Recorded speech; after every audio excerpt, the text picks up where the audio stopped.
Hello வணக்கம். Spiritual vibes பேங்க்டோரின் சார்பாக உங்கள் அனைவரையும் சந்திப்பதில் மற்றற்ற மகிழ்ச்சி. நான் உங்கள் Nithu Haridas. Happy to see you all back after a long time no see. So welcoming back, and I'm wishing all the subscribers and viewers a very happy Margari 2025. So Margari vibe started from today.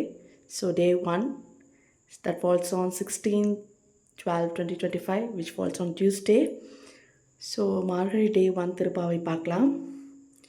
மார்கழி திங்கள் மதி நிறைந்த நன்னாளால் நீராட போதுவீர் போதுமினோ நேரிழியீர் சீர்மல்கும் ஆய்ப்பாடி செல்வ சிறுமிர்கள் கூர்வேல் கொடுந்தொழிலன் நந்தகோப்பன் குமரன் ஏரார்ந்த கண்ணி யசோத இளஞ்சிங்கம் கார்மேனி செங்கன் கதிர்மதியம் போல் முகத்தான் நாராயணனே நமக்கே பறை தருவான் பாரூர் புகழ படிந்தேலோர் எம்பாவாய். மார்கழி டே 1 திருப்பாவையோடு நான் இந்த வீடியோவை முடிக்கிறேன். மார்கழி டே 2ல் இன்னொரு திருப்பாவையோடு உங்கள் எல்லாரும் சந்திக்கிறேன். Until then start bye bye from Nithu Haridas. இந்த வீடியோ பிடிச்சிருந்துச்சுன்னா மறக்காமல் please do like, follow, share and subscribe my channel. Thanks for வாட்சிங். டாடா, பை பாய்.